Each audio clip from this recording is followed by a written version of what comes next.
Aloha, folks. It's Antonio with HypnosisProductReviews.com. Got another hypnosis podcast with Andrea Michelle about her upcoming class at Hypno Thoughts, which is going to be, her class I know is going to be on August 19th to the 20th, and Hypno Thoughts Live is going to be the August 21st to the 23rd. How you doing today, Andrea? Andrea, my bad. I'm doing good. How you doing? Oh, I'm doing fantastic. Yeah, we just talked about how you have snow and I have, let me see, looking out the weather. It's actually, Is it cloudy? No, it's a little cloudy. You remember what fog is, right? Oh, yeah. Volcanic fog. So for a while, like, I never pay attention when the fog is in town, but then I'll start getting real bad breathing problems and whatnot. Yeah, it really affects the lungs, I remember. But other than that, it's pretty nice.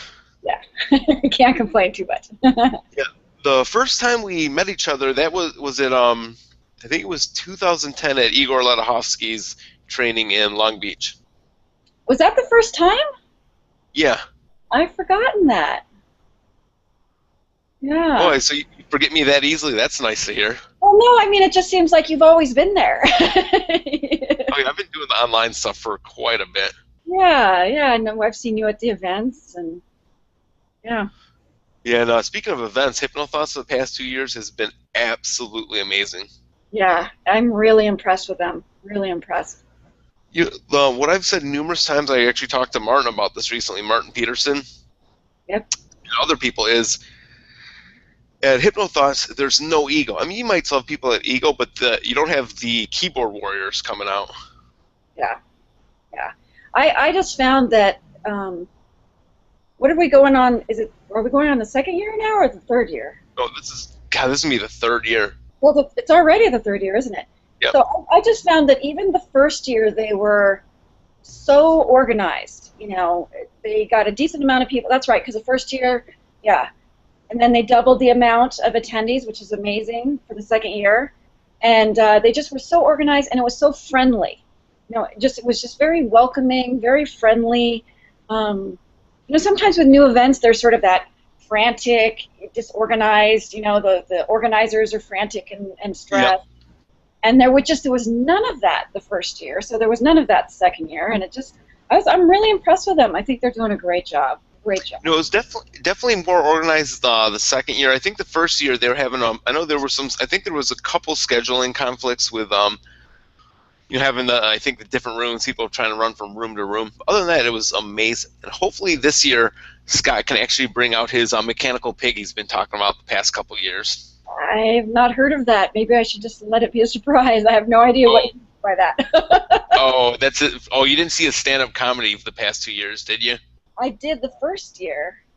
No, I'm not going to say it in the podcast, but he's talking. I think it was like somebody he knew that had a client that had a mechanical pig. He called it a mechanical sex pig. I'm just going to leave it at that. Okay. Yeah, there was some really racy stuff, I remember, when I saw it stand up. Yeah. In the second year, Ken Guzzo told me I missed the second stand-up. Hey, Scott, sorry I missed it, but Nine Inch Nails and Soundgarden were there, and I haven't seen being on Kauai. I don't see concerts. Yeah. But apparently, when Scott went to do his stand-up the second year or last year, I think there was a kid in the audience. He's like, "Hey, plug your ears," kind of deal. Oh yeah, it's probably good. Yeah, no, I was pretty impressed with his stand-up. I didn't even know he had. I don't know Scott very well. So I didn't know he had that whole comedic thing. I mean, that's not an easy gig to do, you know. Oh, no, not at all. That's pretty, and I can't even remember what it was, but I had some kind of conflict myself last year. But yeah, I mean, I remember the first year. I was pretty impressed with him. Oh, yeah. The first time I actually met Scott was at Igors Training. So I had never met Scott before I was at Igors Training. I think it was actually, what was that training, 9 days, I think it was? The Long Beach one? Yeah, 7 or 9 days.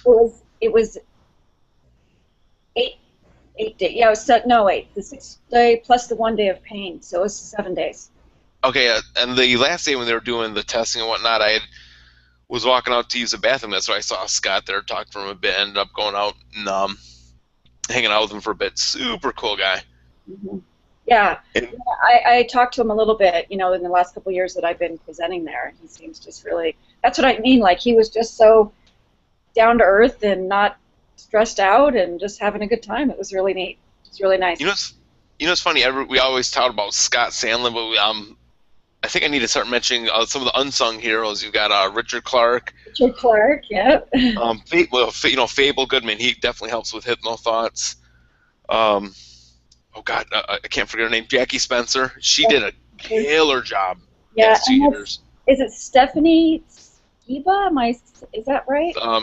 Skiba. Yeah. Yeah, Sorry, she's Stephanie. the one that I've been working with as far as the presenting stuff. So she's been really on top of things too. So. Yeah, I know. Stephanie, correct me if I'm wrong, but I know. This can be Publix. I've seen her posted on a couple of the groups, but I think I might be wrong. But I think she got into hypnosis as a way to help her. I think she was going through some health issues. I don't know if it was cancer or whatnot, but I believe Richard Nongarter helped her out. So it seems like it might have been. I think a lot of people get in this field because something helps them. Yes. You've heard how Scott got into hypnosis, right? I'm not remembering offhand. Vaguely, if I remember correctly, it might have been a podcast I did with him, or I just read a posting. I believe he had gotten in a really bad car accident. I think he had told me it was maybe a car accident. I don't know if I think he got like road rash really bad. Yeah. I don't know if he tried pain pills, but somebody taught him pain control, and then from there, it sounds like he got the itch like all of us do. Yeah. There's a number of people that I know when I was running a clinic full time. One of the ways that I would get students is through the clinic. People would have amazing results, and then they would be curious about what happens, behind the scenes, and so they would then want to come to the classes to learn hypnosis. And most of those people, they're just doing it for self-improvement. But you'll get one that might do it for self-improvement now, and then 10 years from now retire, and they'll decide to do a little part-time hypnosis business because they enjoy it, and now they have the time or the freedom or whatever. So it is interesting though how many people get the bug. And speaking of part-time hypnosis, this is actually what we're talking about. Yeah. There's a lot of hypnotists that I'm not trying to knock anybody, because I'm definitely not at the level that I want to be at. There's a lot of hypnotists that are part-time or not even close to part-time. It's a lot of hypnotists. We all want the fancy techniques and some kind of miracle push-button solution, almost like a lot of internet marketers. There's no miracle solution. You have to be good at. If you're a healer, a lot of people say, well, I'm doing God's work. Yeah. You have to pay rent. You got to pay your rent. Yeah. And if you can't market, you can't help people. Right. Which brings up my next. Well, just to clarify before we go on to your next one, if that's all right. Yeah. And we kind of said this, but we didn't exactly. There are some people, like I was talking about, where all they want is a part-time business. I have a gentleman right now in South Dakota I happened to meet in an airport in Arizona, of all places. Started talking about hypnosis. He's been one of those interested in it for about 10 to 15 years. And he's probably going to come to one of my trainings this year to learn how to do it, because he's getting close to that point where he wants to retire. And when we started talking more, I was kind of talking about how I could set up a clinic for him. And as I talked more, I realized he doesn't want a full-time clinic.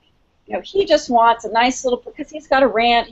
In South Dakota, a lot of people have the full-time job, and then they also farm or ranch or something like on the side.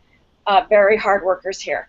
So he's already got that whole ranch thing. So he just wants a little part-time gig, and I think that's when that's your goal and you don't need it to live on, I think that, and you don't want it necessarily to be a full-time gig, it's great. But I think what you were kind of alluding to and what I've seen is that there's a lot of people that would love to be full-time with hypnosis but are only part-time because they don't have the business skills or the marketing or whatever. So I just wanted to clarify that because there's a lot of people like myself that are really good at the business stuff, and we really want to help people with the business stuff, and sometimes we'll tend to say things about part-timers that isn't true for everybody. Some people just want it part-time for whatever reasons.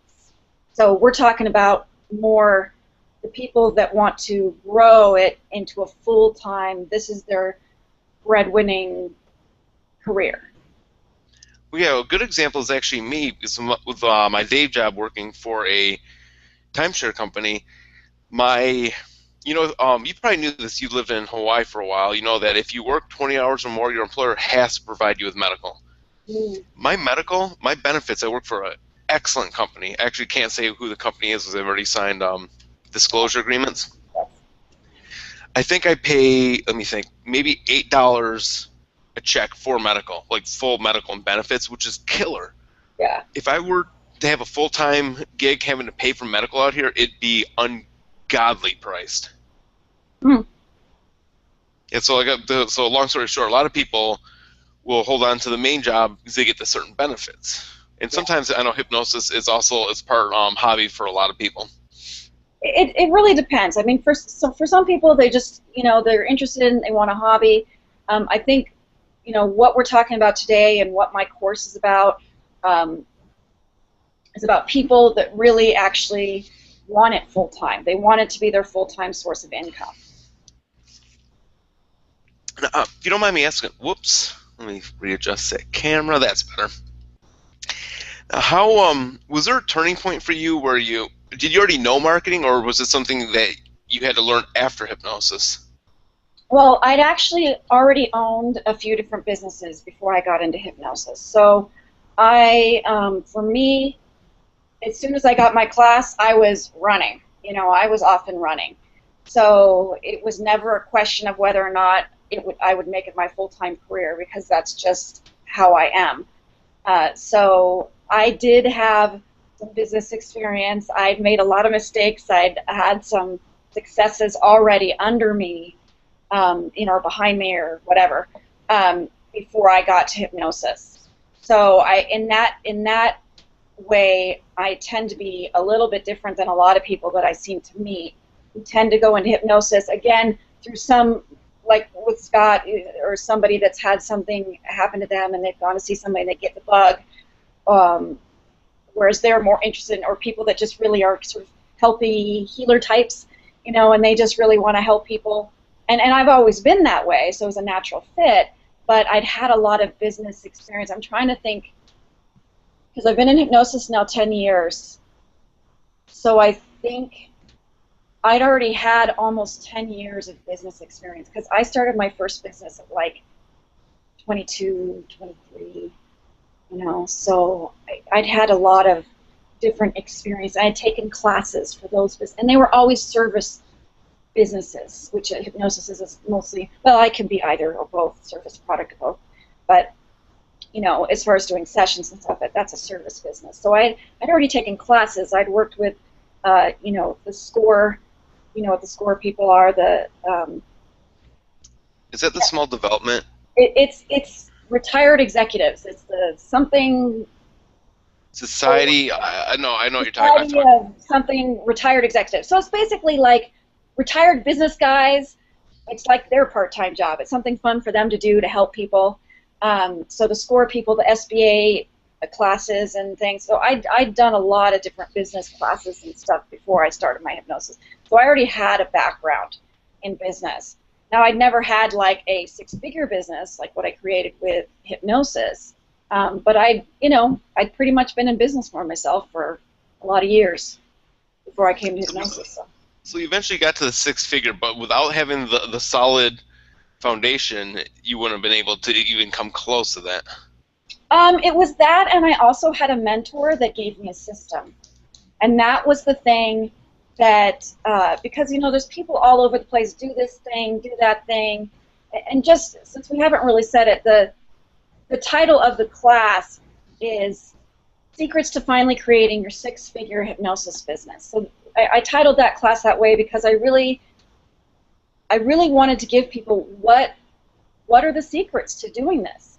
They were given to me through a mentor who I'm now no longer connected to, and I'm really grateful for what I learned, but there was ways in which he went about the mentoring that I completely disagree with. And I feel like in order for our business to be taken more seriously, we need to be more professional.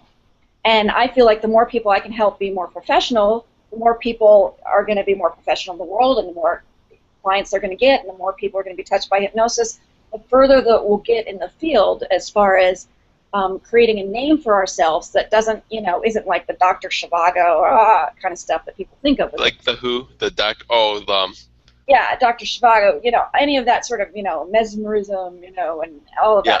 that, And because stage hypnosis is around, and that creates a certain, when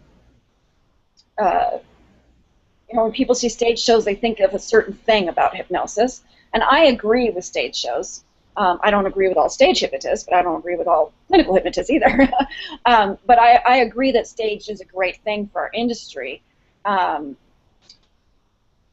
It's just that it's different than what it is in the clinic. So we have to do a lot of re-educating. A lot of people... Go ahead. No, I say it's funny that if it wasn't for stage shows, the vaudeville days, we probably wouldn't be around. I mean, us as humans would be around, but hypnosis would pretty much have died by the wayside. Well, that was one of the things that Igor said, and actually it was at Long Beach. I don't know if you remember during one of the Q&A sessions, somebody had asked what his thoughts are about stage hypnosis and how it affects, the therapeutic side of it. And Igor made a point that, because he travels all over the world, he says in countries where there's a thriving stage hypnosis community, there's also a thriving therapeutic community. In countries where there isn't a thriving stage hypnosis community, there is also not a thriving therapeutic community. And I believe there's truth to that. A lot of people see stage shows. My first stage show was in high school.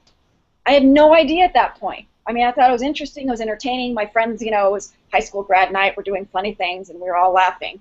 But I never thought I would become a hypnotist, but I had been introduced to it in a positive way.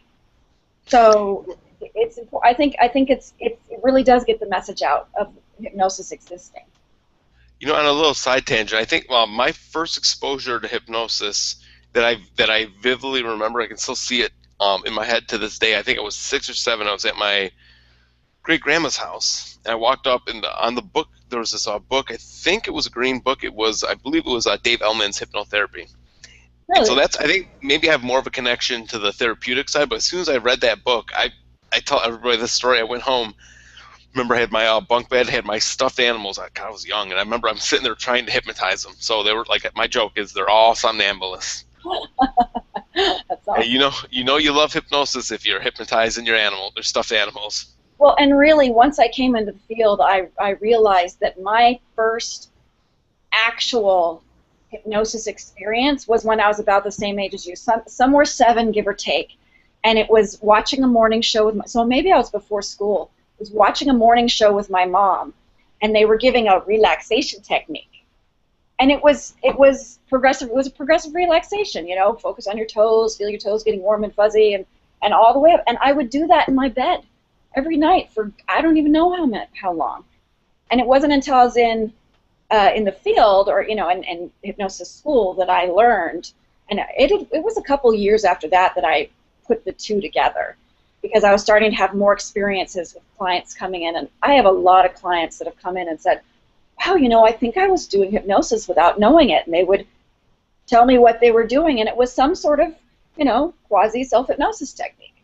So I think that, and that's for those people that think that hypnosis is bad or wrong, I would say there's too many examples of people that are doing these things naturally, without any prompting, without any schooling, without ever working with a hypnotist, because these things are good for our brain. They come out of our brain, they go into our brain. These techniques are in our brain already. It's just people that have, through time, figured out that they were there, pulled them out, put do this, do that, numbered them up, and called it a technique.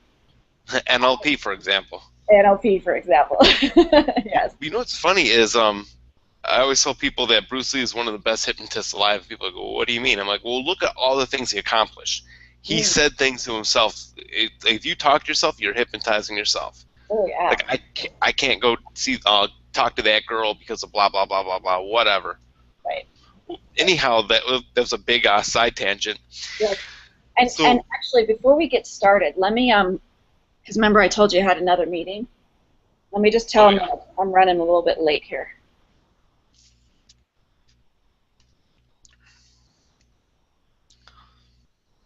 Nice little painting in the background.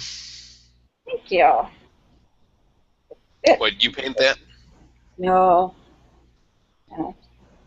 I think I'm more a better painter of the imagination. I hear you. I hear you. Physical kind, not so much. Okay. So, phone is off, I think. Yes. Okay. All right. Okay, so I was gonna say, your class is coming up. I gotta look at the date again. August 19th to the 20th. And to learn more about her class, she's gonna explain it. Before I forget, go to htlive.net, right? Yep. htlive.net. If I'm wrong, it might be .com. I'm pretty sure it's .net. .net. Okay, htlive.net. There's a place where you can look at all the pre-conference, post-conference, and yours is a pre-conference, right? It's pre-conference, correct.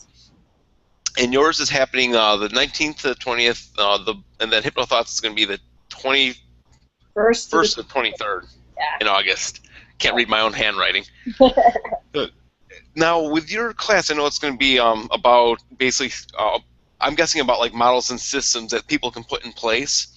Is any of it involved with online kind of stuff, with PPC traffic or anything like that? You know, this class was a really great idea that's proving to be a bit of a challenge because have you ever gone to any of my talks? I don't think you have you? No, I missed one because we had a night at the Alligator Bar last time. It's fine. But my talks, if anybody's been to my talks, they're very for the 1 hour, they're very content rich. I don't spout on about myself. I don't spout on about all my accomplishments, all that bullshit. Oops, sorry. Don't worry. You've heard my mouth. But it is. It's, I hate going into a class. It's like we have limited time and you're talking about yourself. So my classes are content rich. And there's so much on this subject that I want to tell people. I could literally probably fill 7 days of content rich. But I know that when people go to these classes, especially in a convention mode like this, where they're seeing, they're maybe going to a lot of different classes, or seeing a lot of different people, it's like 10% of the people may do 10% of the stuff they learn in a class. You know what I mean? So one of the things that I like to do is I like to teach the way Igor trained me, and you've been in Igor's class. You know that he teaches in a way that basically what I say to make it easy is using hypnosis to teach hypnosis. So where he's actually implanting into people's minds the techniques and how to do it and all that kind of stuff. So I'm really, in order to, and what I really appreciate about that is that people actually leave with real tools inside of their system that they will immediately and do start using. So I don't want it to be a 2-day like so crazy content rich course. And as I think about it, I'm thinking about Richard Barker right now because he said that I was the female clinical version of himself when it came to business stuff. And I mean, I remember I was in Richard's one day. At least I can understand your accent. Yeah. But I was in his class. It was like content rich, so much good stuff. And I like to do that as well, but I also want to have more than the average amount of people leave the course actually feeling in their body that they can do it and that they actually do it. And so it's a real balance between giving them the content they need in order to do what they need to do to get that six-figure business, and giving them the internal confidence, structure, etc., in order to do that. So what I've decided to do, instead of going into a bunch of like little details of like this marketing technique and that marketing, because the fact of the matter is there are so many different marketing techniques out there that work. The reality is that just too few people work them the way they're supposed to be worked, or they just don't do it long enough, or they don't do it, or they're not realizing why it might not work for their market, or for who they are, what they're doing. You know what I'm saying?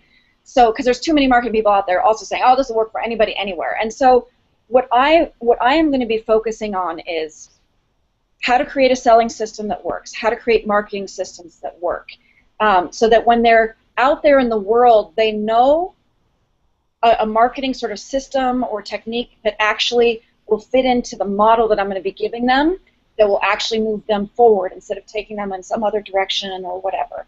So I figured that in 2 days, that's really the best thing that I can give to people, is give them a, like, from beginning to end system that they actually have in their body. They are going to actually leave with things that they can immediately use to create, you know, kick butt websites that sell, to create buzz, to get people, you know, believing their marketing shtick or whatever.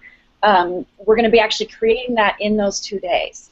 So it's, instead of getting into, which I could totally do that, I could get into all sorts of nitpicky little marketing things, and I'm sure I won't be able to not throw some of that stuff in, because that's just the way I am.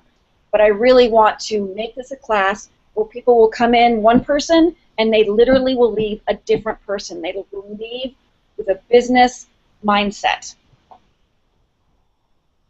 And the internal and external structures in order to create what they want. Whether that be a nice little part-time business or a 6-figure business.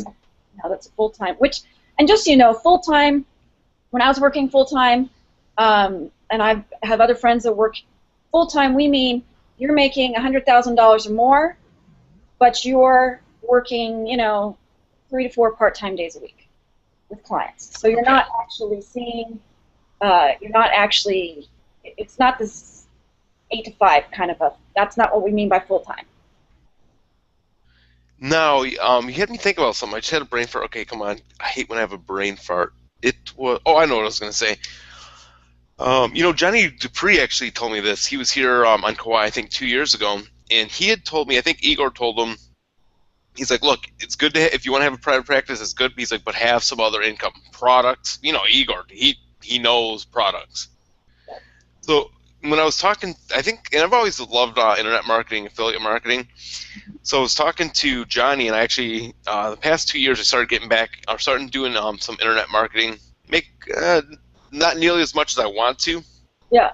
What my plan is I want to have a system where I can pull in, let's say it's starting maybe $3,000 a month via different self-help products for a specific, it's a weight loss thing. I'm working for a very specific kind of woman. So what I'm going to use with that money is so I can have that to float on. That way I can go and create a private practice. That way if something does happen, I have the money in the background. I think a lot of... There's different ways to do it. Yeah. I think a lot of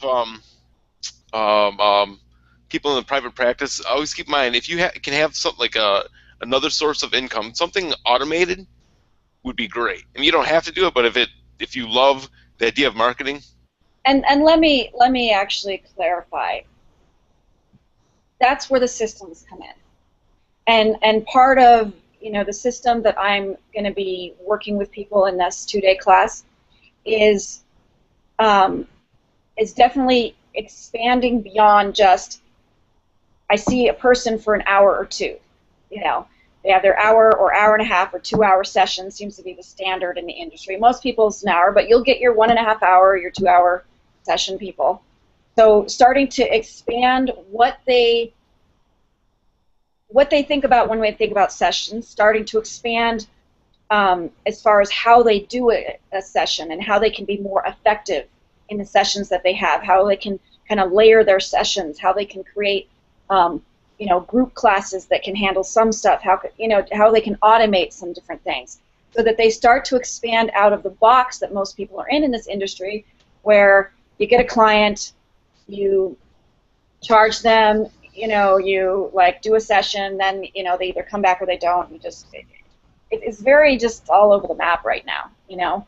So it's really creating a whole system all the way through. It's not only better for you as a business person and a hypnotist, but also way more, in my opinion, ethical and better for the client. Because there's a lot of people going session by session, and those people leave, and in their mind the hypnotist thinks, oh, they're fixed, that's why they never called me. Well, that's not the reality. The reality is they go off into the world, they're not fixed, and they just say it doesn't work. That neither helps them, it doesn't help the hypnotist, and it does not help the industry. No. So there's marketing systems, there's business systems, there's hypnosis systems. All of those need to be able to work together to create you're basically creating like a new life, an organism, a business that runs and is a win-win for everybody. You know, I could talk sales funnels and automation all day long. You know me, I absolutely love marketing. The idea of it takes a lot of work, but once you have it set up, you can have it. Of course, you always have to keep, if you're doing advertisement via Facebook ads and whatnot, you got to change the ads around so you don't get the burnout from people. Not only But that, it's the automation.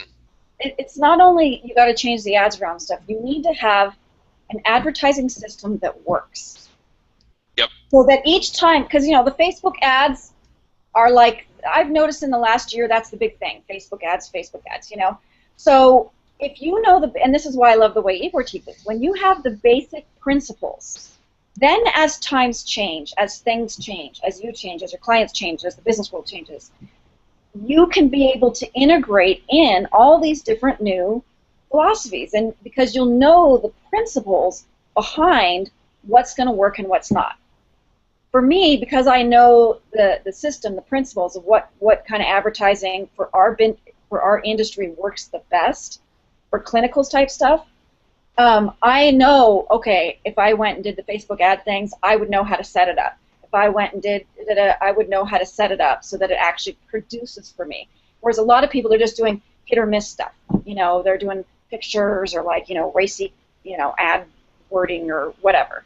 So once you have those basic systems and structures, then you can expand and contract as needed.